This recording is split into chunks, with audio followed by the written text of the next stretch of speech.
elected officials, though, are really supporters of what's called Housing First. And Housing First was first started in the Bush administration in 2005, and Housing First advocates believe that homelessness is caused by a lack of affordable housing.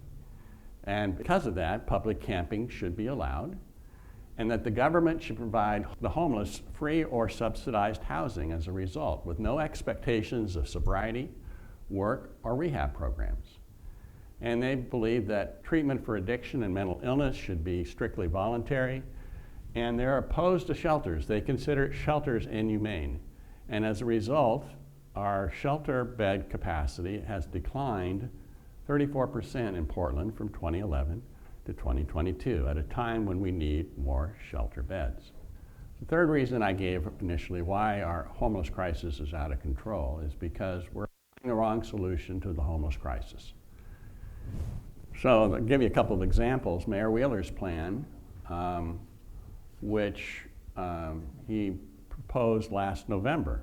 And in his plan, he wants to build 20,000 units over a 10-year period at $8.9 billion, which represents a cost of $490,000 per housing unit.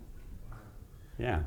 You know, the average price of a home in Portland is $450,000.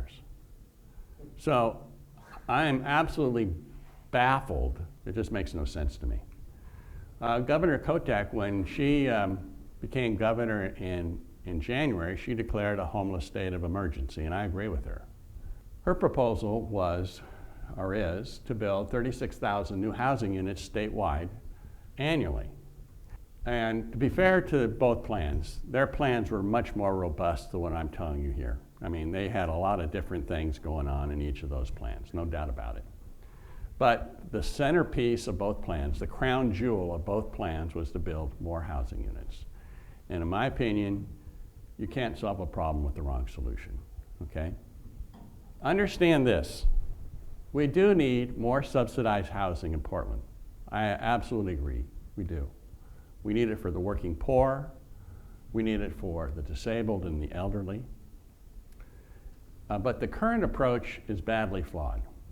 Cost of building is out of control, and the homeless should not be provided housing until their underlying causes of homelessness are addressed. And you say, well, why would that be? Well, when a homeless person is provided housing, he becomes isolated from his street family. And at that point, his street family is the only people that care for him. Understand, you know, as they're talking about a precursor to homelessness is a lack of relationships. Well, they have now developed or formed strong bonds with people on the street.